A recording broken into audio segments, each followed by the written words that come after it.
guys, thanks for tuning into F1 Podcast. We're at the Max Technology Centre today. This is episode 93. Max, how are you dealing with this off-season so far? Has it been painful or not too bad? Not really liking it all that much, mate, but like everyone else, I'm going through the same things, but in the same token, it's an exciting time as well. It is, mate, it is, and thanks very much for all your comments recently. We've had a lot of comments about the medals video and lots of banter about that, Max. The old medal saga. Yeah, and pretty much most of you agree with us that it's shit, and obviously the FAA's got to decide on that. That's a little bit of new news, but we've really enjoyed your what you guys have come up with. Some of you have said, which we totally agree with, more points for first position. I mean, when we look at this year, I think Massa won 6 to 5 races to Lewis Hamilton. But I think an increase in points for first is a terrific way to go. But, yeah, we'll see. Definitely, or perhaps a bigger gap, 3 points, maybe 4 points between second and first. But thanks for your comments, guys. So, Max, let's go through our list here of things that have been happening since then.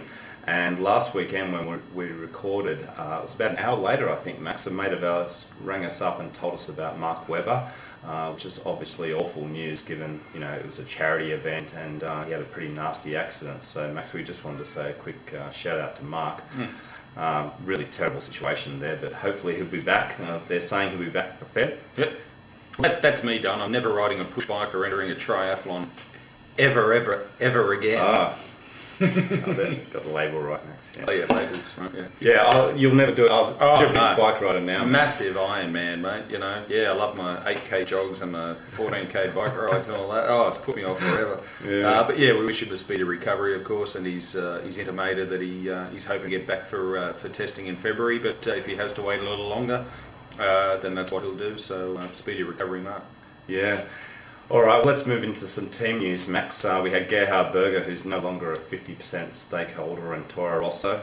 Really didn't surprise me when I heard the news, given that Sebastian had won a race this year, and I like a lot of you guys would have said, the Toro Rosso stake really went up, and it doesn't surprise me that Demacic sort of, pretty much as far as I can see, said to Berger, see you later. He didn't have much of a choice. So now perhaps the team's up for sale, Max. Yeah, well, he sold his 50% stake in STR, but I'm just sad that we won't see the plucky Austrian in the pit lane anymore. I quite like Gerhard. He was always a character, and hopefully this is not the last we've seen of him in the F1 paddock, mate. Yeah, maybe he'll be back. There's already some banter about that, and of course Toro Rosso are still talking about their drivers. So Sebastian Bourdais, since our last video, said there's a lot more drivers who are up for the slot. Maybe Senna if he doesn't get the Honda seat, or there's plenty of other. Barrichello they're talking about as well. So, why? Yeah. How come? Yeah, mate. We've actually got Barrichello coming as a future. We're going to talk about him in a minute, but yeah, why consider Barrichello for that Toro Rosso seat, Max? And also this week, mate, a couple of drivers talking themselves up. Oh, that's one of the things I love about this time of the season. When a driver's about to get his ass whipped and told to get out of F1, or when drivers have underperformed or their teams have underperformed, they come out fighting, mate. I love the fighting word. So yes, a couple of talk-ups. Yeah, Heikki started doing it actually about 3 seconds after the championship finished. The next morning he was calling up newspapers and press agencies or whatever. But Button, and I know Button's been praying that Honda has a good car next year, and he's turning into a bit of a DC for me from yesteryear, Max, where every year he's saying, it's going to be my year, I'm going to be on the podiums, maybe race wins and things. Yeah. And, like you said, mate, I love it. I love the talking up. We'll see. But, mate, I feel sorry for Button. When you think about it, that Honda has just been shocking for the last couple of seasons, and as we know, you're only as good as the car that you drive, and I think it's really damaging his reputation, unfortunately.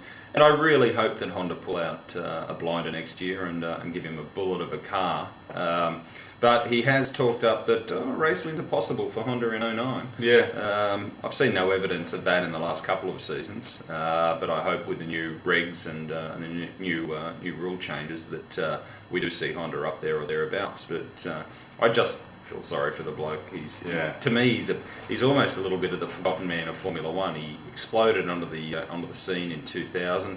and has had in the last couple of years pretty lean times, mate. So I'd like to see Jensen show his full potential in a decent car. Yeah, plenty of drivers who want to jump up the grid. It's not on our list here, but Robert Kubica is another one who's been sort of lamenting about the fact that his season this year could have gone better, and perhaps BMW is another one that could make a jump.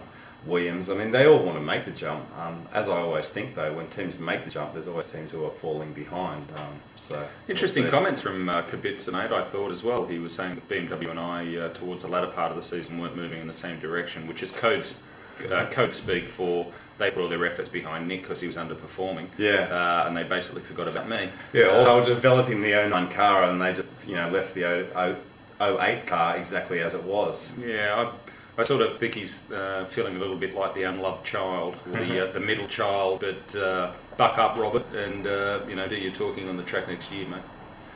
All right, Max, let's talk about Rubens Barrichello, a guy whose F1 career pretty much is over, I think, which is a shame given that he didn't have a proper send-off. But given the fact that since the last race he's been in the news a little bit, Max, first of all with the Schumacher crap, and now he's talking about the team orders things. He has proof, Max. He's got proof. He's got it at home. He's got written proof. Yeah. And because Jean Todt wrote down, you have to let Michael pass you and sign here. And Clause 7A of the contract. Yeah, Whatever. I really feel sorry for Rubens. He's the most experienced driver in F1, and it's just a really sad end to his career, I think. And his book might be sensational when he writes it, Max, and it might be a bit of a funny read. But geez, mate, I just think a bit of respect. I just think it's sad when Formula One drivers who have been around for quite a while and have had Rubens has driven for what some would argue is the most prestigious team in Formula One. And unfortunately was racing against an enigma in Michael Schumacher. But Rubens is a terrific driver.